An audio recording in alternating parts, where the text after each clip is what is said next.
This is Power Athlete Radio.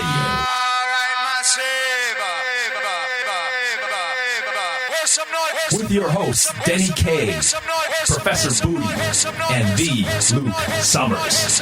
And now, toes forward, hips locked, shoulders set, and retract those scapulars.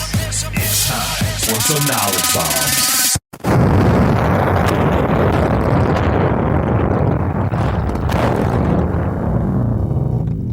Welcome to Power Athlete Radio. This is Steve. I'm here with Denny and the Luke Summers. What's up, guys? What's going on, dude? We're official. What's going on, everybody? I want to give a shout out to Ingo.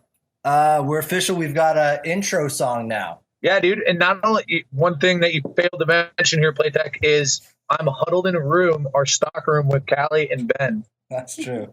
That's true. And the Power Athlete Nation has the whole crew. The trifecta. We call ourselves the three pillars of strength. the humility of this group is astounding. All right, cool. So, Denny, Luke, Callie, Ben, let's get started. So the Open's over. All 5 WODs done. Forget about it. It's history for me. Well, I'm happy to be done with it. What are your thoughts on the end of the Open? I'm glad it's over. Yeah, right. You know what? I'm cool. I'm cool. Kind of in hindsight, when I look, I kind of feel my conditioning. You know, I had the capacity to put out decent numbers in those workouts, and I'm happy with my overall effort. Could I get better? You know, could I have done better? Sure, and it gives me something to shoot for next year. Did you guys do the workouts more than once? No, I just did them once. I did one workout more than once. I did the snatch workout. Yeah. What was that, 13.1?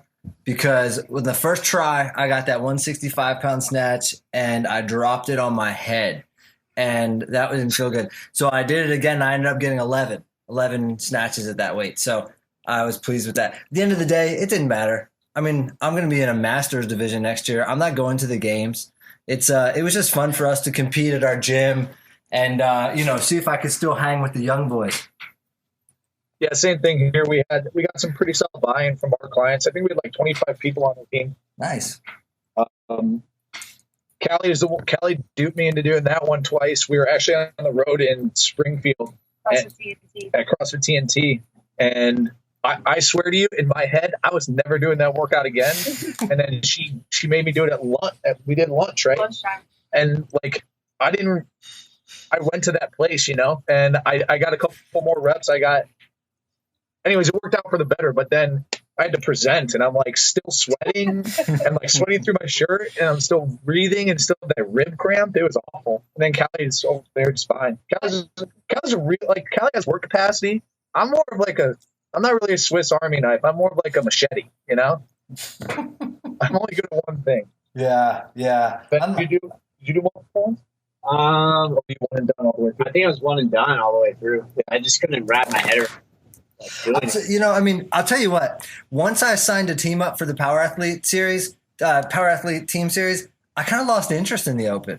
That's I know what you're talking about, Steve. As soon as the team series came out, and I started thinking of, because we got our team assembled and we just hashed out some dates where we can start training together just to kind of build a rapport, and kind of all my focus and energy was going there. Yeah. I didn't really care about 15 chest to bars and 15 thrusters in 4 minutes, man. I wanted to deadlift big weight. Yeah. I was thinking power clean. Did you guys come up with a team name? No, don't want to label it too much. That'll just kind of come at the right moment, right? It'll just be like appropriate. Big Daddy K. Big Daddy K. That's right. Original title like that. Yeah, we're going to be called the East Coast Peacocks. I'm just teasing. In terms of the Open, it was fun. It was fun for our gym. It was, as much as I haven't really dreaded a workout like some of those. in a long time. So it was just kind of, eye-opening to get back into that thing, that whole mindset of, do I really have to do this right now? Like, am I really going to suffer for these 4 minutes? Yeah. Why am I doing this to myself? But you walk out on the other end with a sense of accomplishment, as a lot of the members did. But now it's time to kind of get back to the deal and start training for, what's in our wheelhouse. And that's going to be some of the stuff that we experiment with on our end. So. Yeah, awesome. Hey, can one of you guys give us an update? Are there, or I don't know if there are there any updates on the team series? Kelly. Updates on team series. Well, we're launching our first one this weekend in Maryland, so that's pretty exciting. We finalized all of our Metcons and kind of all the standards for them, so it's pretty exciting for us because I think that's going to be the thing that differentiates this series from other competitions. But other than that, the updates are that the registrations are going really well, and these things are filling up. So, we're pretty pumped. Nice. Now, are the Metcons going to be the same across locations? No, they're going to be changed. Yep. Okay. Dang. Can you give us any insight of what they're going to look like? We've given them a lot of good news, I think. So think of this: it's going to be hard, heavy, and fast. Hard, heavy, and fast. Fast is relative, right? Of course it is. Cool. Now, can you any team names for this weekend that are interesting? We haven't seen any of the team names yet, but I know that I personally know some teams that are coming out with pretty unique team names.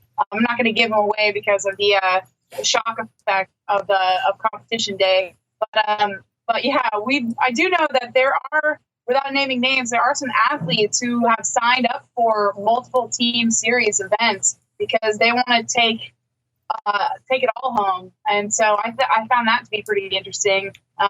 That the same teams will be traveling to multiple events, which is exciting. Dang. Now, what about video coverage? As the team series, are we going to get any sort of video coverage, or you guys going to be walking around with those chest cam, go cam things that you're playing with on the Power Athlete site? Yeah, dude. GoPro gave us some video cameras these things are the best. But I remember Denny and I were on email. And he's like, why don't you guys just stream it live? And here's why. Because it's me, Callie, and Ben. And we're not as much as I'd like to be a mad scientist with all this crazy stuff, we don't have like a remote internet connection and whatever craziness you need, Denny. So sorry about that. What is going to be live is our scoring. Oh, cool. You'll be able to check the score. And as soon as we update the score at the event, it will be up to date on our site and on the scoring site. And then at the conclusion of the event, you'll be able to see everyone's lifts. So we'll link up the GoPro footage with the lifts and the Metcon so that people can look back and see how awesome they are or check on other people's lifts. So that's pretty cool. That sounds awesome. I'm stoked. We're signed up for Atlanta, so hopefully hopefully we win. I told my team we were going to win, and I think I'll be lynched if we don't win. So I know we're like I said, we're getting ready to train, build up a rapport, and we're going to win it in Chicago. Nice. Hey, Luke, last week or last episode, we talked with Callie, and there was some conversation about the difference or the benefits between power and full versions of the Olympic lifts. And she gave a really good answer about that, but I was wondering your thoughts on that. What are you training for? I read the comment or the article or whatever that kind of stirred up this whole deal. And within our philosophy and our methodology, in terms of training for performance, we put a bias on your ability to displace a whole bunch of force in a very short amount of time across a vertical vector. So what we like is a pull that is conducive to a long, violent hip extension.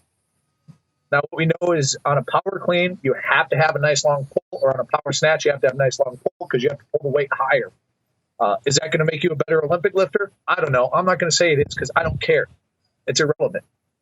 So which one's better? You have to tell me contextually what you're training for. If I have a kid in here and I have him for 8 weeks, I'm not going to teach him the intricacies of a full snatch just to say he's a more skilled athlete. At a certain point, you have to determine, what's worth the squeeze. If I can get a guy to even do snatch pulls, super heavy and violent snatch pulls, and it looks good, they have good posture, then I'm going to have him do that. I don't really care about the catch. Awesome. Could you elaborate on when you were talking about the importance of eccentric loading? Whose kid is that? That's mine. She gets all excited when she hears Daddy talk. She gets all excited when she hears about vertical vectors. Yeah, eccentric loading. So huge fan. We talked about that on an email communication. Can you just kind of talk about that for a minute, like eccentric loading in sports? That's kind of what I got the feel from where you were going with that. Right. Well, in terms of, one thing you can observe when you look at a pull lift is you avoid the eccentric load, right? You basically pull yourself under the bar and it's all concentric movement. But in terms of training for sport, very rarely in sport are you not eccentrically loading. Whether it's your body weight, but you're going to be eccentrically loading and going into concentric movement. So you're talking about running, jumping, hitting. What else, Ben? Going up in soccer, so you do headers and being hit while in the air, being able to control. Landing. At the end of the day, we need to build competency and strength in eccentric loading. So I don't know. That's my deal on that. Is that what you're talking about, Denny? Yeah. I think that's a good explanation. But I guess that's not to say if a kid or a guy comes in and is trained in the Olympic lifts, is there a place for him in a program? Yeah, maybe we could evaluate that. But at the end of the day, what our whole system is about, and it's not the best business model, but we're about accessibility, simplicity, keeping it simple. If I make it super complicated and I need to sell you this bell and whistle to enable you to do this and this and this, that sounds like I have a great business model to sell you a whole bunch of bullshit and overcomplicate it for you because you need me. But what we're doing is we're saying, hey, all you need is a coach to enforce, that has a good coach side that can enforce posture, position, stability, and build that. And the movement patterns are extremely simple. Pull, push. That's it. Go. Yeah. Run fast. Jump high. One of the things you said in an email to me, maybe Denny, you were on this email too, is that be great to be able to snatch 300 pounds, but I think it's more impressive to be able to power snatch close to 300 pounds. There's something, there's just something just so much more impressive of that. And the other thing you said is you're not going to take a young kid or anybody who's coming in to train for athletics and teach them to retreat from the bar. And I really took that to heart. Because that's one of the essences of, if you're training for Olympic lifting and you're moving big weights overhead and that's all you're training for, of course you have to retreat under the bar. But other than that, there are a few sports in which retreat is part of or the name of the game. Yeah. That's one methodology too. The mental side of it. We just want you to be strong. We want you to be able to pull a lot of weight. You know what I mean? Yeah. Awesome. All right, Dan. If you can do both, good on you. But I'm not going to pretend like someone's inability to receive a bar for a full snatch movement is going to be a huge biomarker in terms of athletic performance, in terms of field sports within that circle. And I'm not going to say anyone else is wrong or right on this deal. You have to establish context. If you're an Olympic lifter or even a CrossFitter, you got it. You have to have that skill. Awesome. So, I agree. I think people just, they want either or, black and white. Tell me the powerlifting version, the power version is better than the full version, or tell me the full version is better and why. Greg Everett says to get the pull and then kind of ride down eccentrically, and I totally agree with that, and then when I go work with an Olympic lifting coach and he wants me to get fast under the bar, pull, drop down, get underneath there. And I agree with that, and I I kind of use both in my own training. I do the full version of the lift more, but I understand the importance of the power versions. And, I'm not going to say that they're wrong or just kind of go on a negative rant, regarding that one blog that we were kind of started all this. They're both useful. On top of that, Danny, I've never heard a coach say to not pull the bar high, and I think a lot of people misinterpret pulling the bar and diving under. I don't think I've ever really heard or read a coach say, "Hey, I just want you to pull the bar and haphazardly throw yourself under."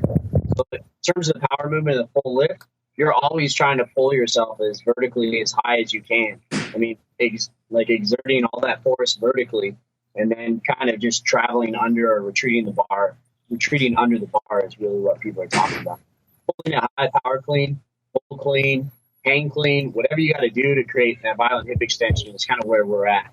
Looking for a good hard pull. And that's just our. Awesome. Denny, we got some user questions here.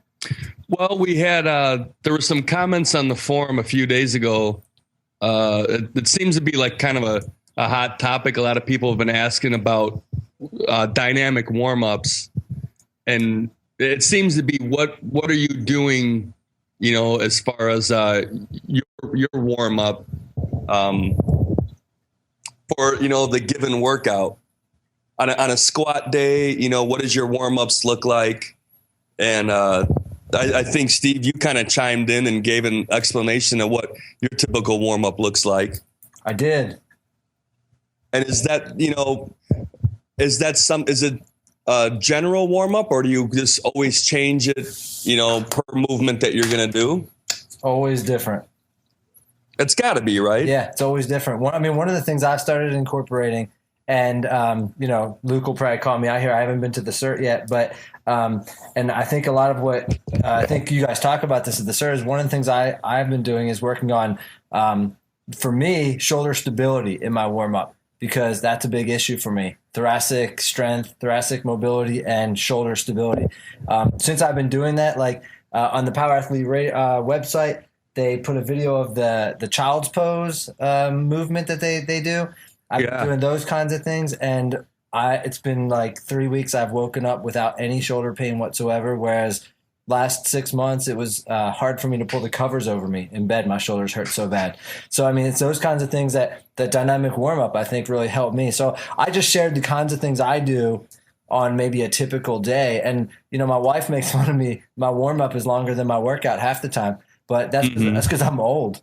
I feel like I think the length of your warm up is directly related to how old you are, personally. I know I'm throwing down 10, 15 minutes of warm up. And I think back to the days when I felt my warm up was 5 minutes, I didn't have enough time. I only had an hour or so to get in the gym before I got home. And I thought of all the excuses in the world, kind of did some shoulder rotations and went to war. And now I know the importance of stimulating your central nervous system and kind of prep everything for what you're doing. And, on an Olympic lifting day, we'll bust out the agility ladder and kind of get the foot mobility working, do wall squats, just kind of prime everything to get it ready. And we do a lot of shoulder stability as well. And we've been doing the child pose video as well. Ever since that came out, that whole movement was just blown away from it. And I've noticed that I'm able to elevate my arms more. We probably do that twice a week. Before it was an inch or two off the floor. I do that sometimes twice a day. I do that movement, and with a band, I do I guess they're called tees, where you pull your scapula back and pull back as far as you can. Because I'll sit in my office while a student is talking to me, and I'll have a jump stretch band. They probably think I'm high, but whatever. My stability and mobility are important to me. So wait a minute, you're using it during your office hours. You have your jump stretch band while your students are talking to you about brain stuff. Ben, listen, I never leave home without a purple and red jump stretch band and 2 lacrosse balls. What about voodoo floss? Oh, yeah, I have voodoo floss too, but I don't usually wrap myself, or I do it underneath my jeans. I heard Because the best way to loosen up your shoulders is to use that voodoo floss around your neck. What's up, bro? I thought we were friends. Somehow it works out. I'm scared that people are going to be doing that. Don't do that. Yeah. Okay. So this will be my last-ish episode of Power Athlete Radio. Brutal. So let me jump in on this warm-up thing. There's two ways to really approach how to answer this question, and I'm not sure whether or not the people are asking for selfish reasons or they're coaching like you guys, and you're implementing these warm-ups in classes. There's what we talk about at the seminar is there's really two levels of a warm-up, right? There's a superficial kind of portion where you want it to be fun and engaging and captivating. You want to set the tempo of the workout. If today is a business day or 1RM day, the warm-up may be a little different than if you're doing mobility or like a skill day or something like that. You know what I mean? But regardless, there's that portion of it. And then there's the portion that, Denny, you were talking about. Stimulate central nervous system, elevate core temperature, prepare movement patterns, prepare joints or prepare what you're going to mobilize, prepare what you're going to stabilize, prepare what you're going to be moving around. Like so on a squat day, you want to get your hips rolling, right? You want to get your upper back rolling. You want to get everything going. But warm-up should be full body. We have an endless catalog of warm-ups on our end of it. And we just kind of been putting it together, and we share a lot of those at the CERT. Denny, you've been there. Steve, no, you haven't. You still haven't seen the light. But we spend literally 6 hours warming up. Ben, how many hours? A lot. 8 hours? 8 hours warming up at the seminar. Because what we also choose to do with our warm-ups is we build skill on skill. So we build the competency to mobilize, the competency to separate the shoulders from the hips, the competency to separate the femur from the hip. All these things have to do with movement, change of direction, acceleration, running, and stabilizing. So as a coach, you could just say, okay, we're going to do 30 dislocates, and then we're going to do some air squats, and then we're going to do some somersaults. 5 rounds of Cindy. 5 rounds of Cindy, and then some box jumps. Like, that's fine. What does that do? That elevates core temperature. That stimulates the central nervous system. That gets your heart rate elevated. So you're adequately prepared for, let's say, a Cindy workout. But are you developing the skill and the body awareness? Exactly. And that's where some of these tools, and we're going to do a couple warm-up series on Power Athlete website, and we're going to put some videos out, kind of like the Child Post thing, talking about some of the skills that we really, really focus on that we find to be absolutely essential in developing any sort of athlete, regardless of their training age. And what you'll see is we'll take some of these through progression 0 all the way through progression 5, 6, 7. Some of the things we don't even cover at the CERT because we don't have time. But at the end of the day, like one of our guys up in Seattle, Dominic, we call him Dom. He's kind of in street racing, but he has some professional athletes in there, and these warm-ups are nothing for them. So we have to teach him, and we have to let him know what are the next progressions of some of this stuff to challenge the elite level athletes. And most of the people that we work with as CrossFit coaches, even as youth athletes or even collegiate level athletes, these warm-ups would torch them and help and really start developing that skill, that body awareness. Awesome.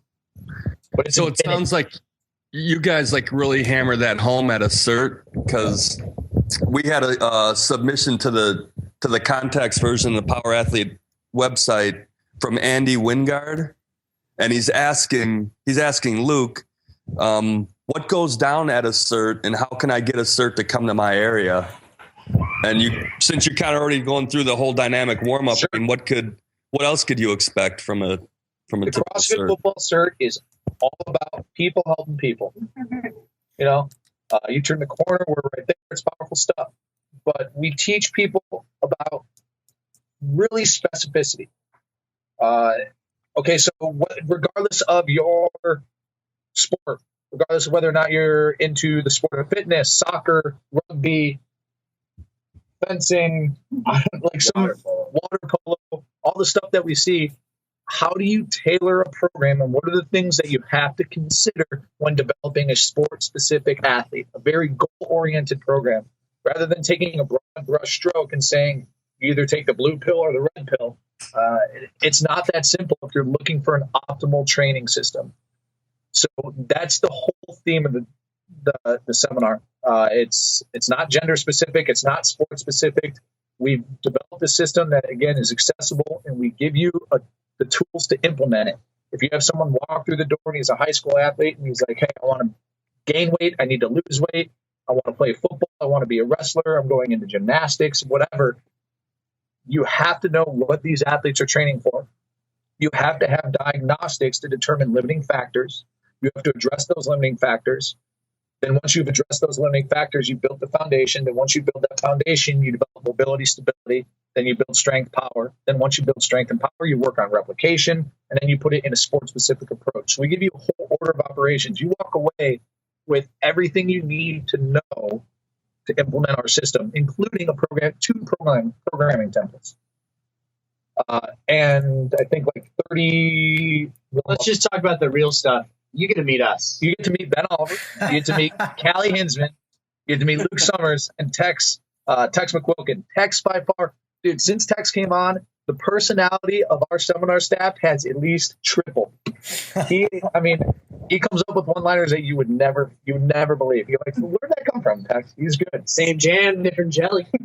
Oh, We got to get him on the show. We'll get him. We'll get He's him on. allergic to technology.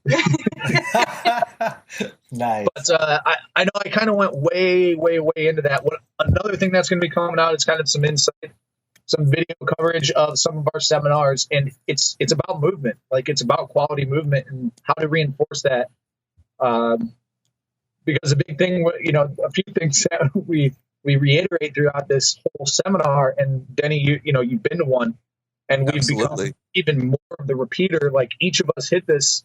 What are you training for? Is the foundation of everything. We need to know what you're training for. This whole thing is about reverse engineering from goals. And then at the end of the day, people don't rise to the occasion. They fall in love of their training. So if your training looks like shit and you don't really embrace quality movement and the foundational elements of what you're training for in your training, then you're never really going to perform at that high of a level. Wow. I'm How do you curious to fit know how have the certs how have they changed in the past couple of years since I was at that one in Naperville? I don't know if that can be answered in like 5 minutes, but I mean, what are you guys doing to like evolve to evolve? Ben's been doing this for like 2 years now. He's seen the whole evolution of it. So I'm gonna let him answer this one. In essence, it's just it moves a lot smoother. I mean, initially, kind of there was a lot of new questions, and we were all kind of trying to figure it out. I would say the first 6 months to a year was everybody just kind of trying to figure it out. Now, we've seen so much. We've seen thousands of athletes who all have the same kind of problems, and we're able to fix it quickly. We've all been training together, so we all have different experiences now.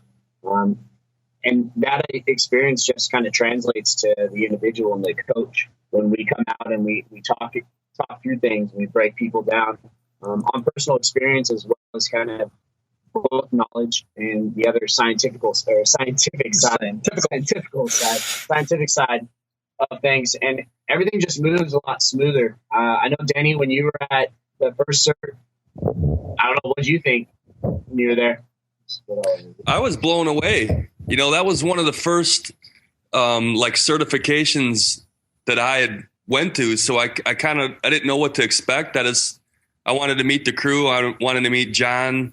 I wanted to get some insight on like the programming, and I walked away like I kind of thought it'd be, a lot of football, hence the name. And it's like I learned how to be like a coach in everything, how to move properly, how to use my hips right, where strength is important, and in what elements, how to incorporate it all together, and then you get like the nutrition part, and that's always interesting to me. So it was like, that's probably the best cert that I've been to, looking back now, and all the other ones that I've gone to. I mean, I learned the most at that one. Well, Danny, just to jump down your throat real quick, awesome, that was such a good experience for you, and it's only gotten better in terms of the knowledge that's kind of being spread out. And how much stuff's out there in the strength conditioning world. We're constantly reading, we're constantly testing, we're retesting our own experience, as well as training more professional and collegiate athletes and developing them and seeing what's really working with those athletes. It's super helpful, and we bring all that knowledge and all that experience back to that seminar. We're here to just help people. We make jokes of it, people helping people. But there's a lot of people out there running gyms and in charge of a lot of people's lives that, we need to share our experience. How do you get a cert to come to your area?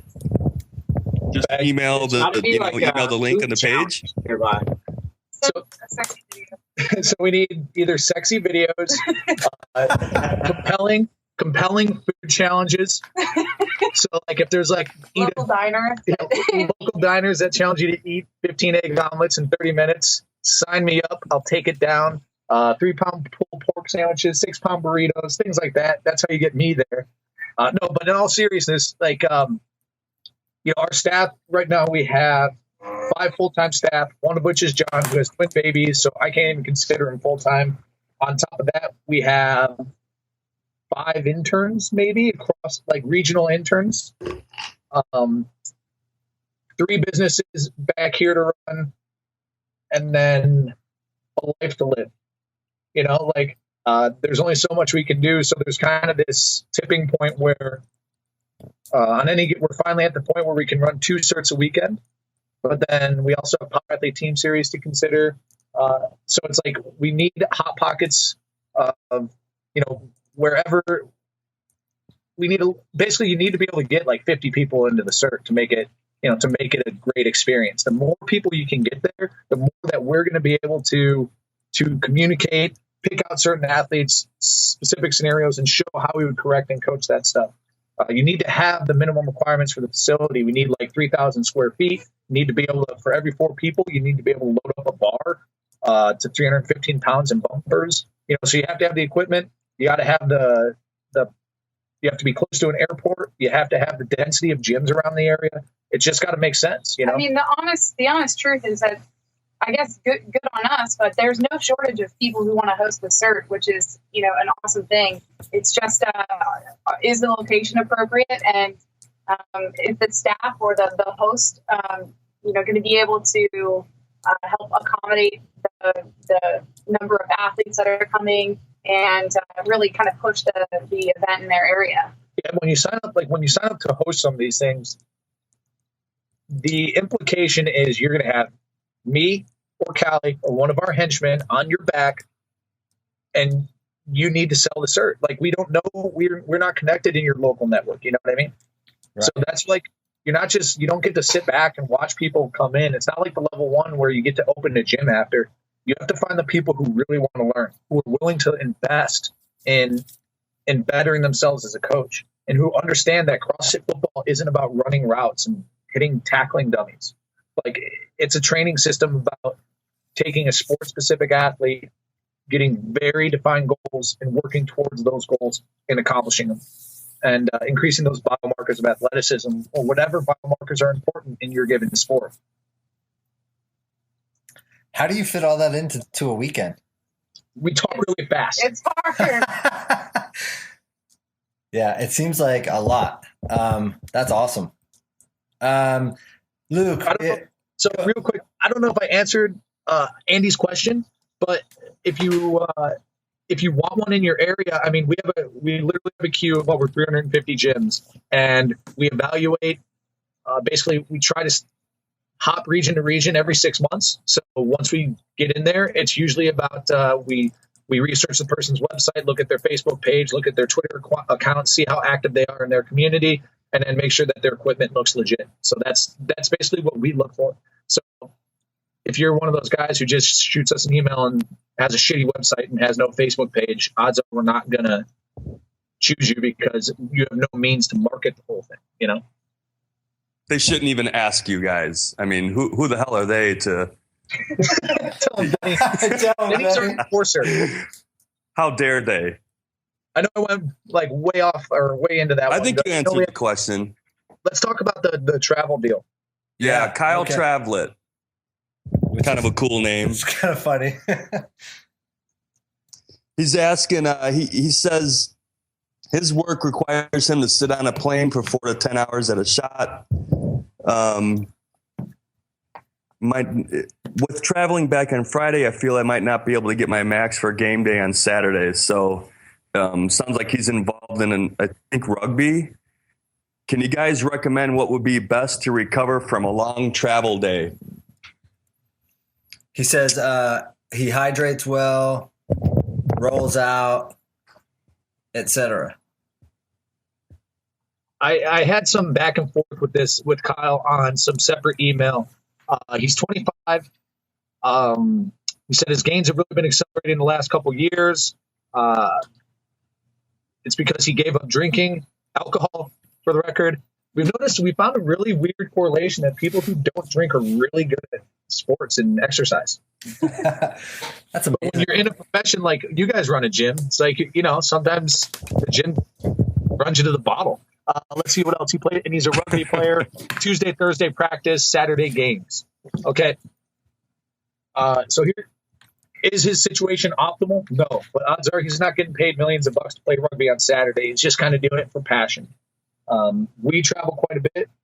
I know that when we travel, we have recently been trying to do some sort of exercise, but understand Callie's usually the driver behind that. But you got to understand the stress that travel puts on you. If you're going across time zones, all of a sudden you're going to have elevated cortisol levels. If you do any sort of high intensity stuff, you're going to have elevated cortisol levels. So maybe it's just like bang some weights on the road, do some mobility stuff, do whatever you can to reduce cortisol levels, because ultimately that's going to lead to better recovery. Yeah, I know for myself, I just try to squat, and I don't know what. Like, I know that might not be the exact answer, but wherever we go, I just try to squat, and whatever kind of feels. I just know, like, if I put a heavy bar on my back, I just feel good. I feel better. It just kind of helps me to relax a little bit. And I still play sports. Luke would argue or contend, and apparently at the seminars I'm not. He's just bashing me in my soccer playing. Erroneous. But I still play soccer, and we travel. We leave Friday, we get back Sunday, and sometimes I have games Sunday night. Sometimes I have games Monday night. I just try to get into the gym and do something active just to kind of relieve all that stress. And I know there's all sorts of articles in terms about flying and the state it puts on your body. So we just try to move while you're in the plane. If he has to fly from that end 10, 12 hours in a plane, it sounds terrible. But get up and move every hour or so. Do something. So an answer in a vacuum is quit your job, don't travel anymore. Yeah, it's just not optimal. Yeah, but if you're going to deal with it, it sounds like he's doing the right thing. He comes back. He says he rolls out, does some mobility stuff, does some sprinting stuff. Maybe try to squat. Maybe squat's the magic pill. Because I'm with Ben when we traveled to Ecuador and we were dragging, and then finally we squatted some weights, and it's like it reset everything, and we were rolling from there. Yeah, I agree. I think squatting is like a miracle pill. But I also, I'll refer Kyle maybe to Kelly Starrett's mobilitywod.com. I mean, Ben, you made fun of me for having a jump stretch band and voodoo bands and lacrosse balls in my office. But one of the things that happens, I mean, it's not the same as traveling on a plane, but when you're a desk jockey, you get tight. And some of the things you have to do are the same things. Get up, move around, stretch, mobilize, even if you have to be on the plane and sit on a lacrosse ball or stretch out or do some external rotation of your hips or something. It's every bit of that is going to help you when you get back to the gym and actually put that heavy bar on your back. At least that's my opinion. Yeah, no, you're right on it. It just becomes like another full-time job, Yeah. So, I mean, after a while, it becomes second nature. That's just what you do. You want to move well, you want to play your sport well, but you realize you got to put food on the table. So you do those weird things like bring jump stretch bands to your office and, whatever. I appreciate it. It's okay. I sit around and roll around all lacrosse balls. Or do I? Like hundreds at a time. He lays out 100 lacrosse balls. It's like those beaded chairs you used to see. Really. It takes a lot of time to clean up. That's awesome. All right, well, I think that's all we have. This has been awesome. We were lucky enough to have the whole Power Athlete, or almost the entire Power Athlete crew here. Are there any final words, Denny, that you have? I'm kind of lost for words at the moment, just like in awe of thinking about rolling around 100 lacrosse balls. Yeah. Yeah, this has been a good one. You guys down there in Power Athlete headquarters have any final words for the nation? Aside from sign up for the team series? Stay tuned until the next episode. We'll recap the Baltimore event and talk about everything that went down there. So that should be a pretty exciting thing to look forward to. Awesome. Yeah, it's going to be. We have a lot going on this weekend, right? So, we've got CERT. Where? Vegas.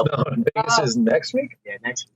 Next week we're going to Vegas. Hey, if anyone has next week open, just fly to Vegas and go to the CERT. It's not that complicated. It's going to be a party. Vegas. Rumor has it that whenever we go to Vegas, things get crazy. Like people just showing up straight from the bars. It's crazy. Not any of the coaches, but more so the attendees. Yeah. It's pretty awesome. We have a strict curfew, 9 p.m. curfew that we abide by. Nice. But no, that's it. Thanks a lot, guys. As always, we're official now. Find us on iTunes. We have an intro. Ingo's the man. And We love our members. They are listening to this now, and they think we talk bad about them. And so, hey, I love the CrossFit Balboa people. We call the Dream Team. Yeah, the Dream Team. Yep. Balboa Jack. Balboa Jack, baby. So, all right, we're out, guys. Rock on. All right. Thanks, guys. Talk to you next week. Bye, guys.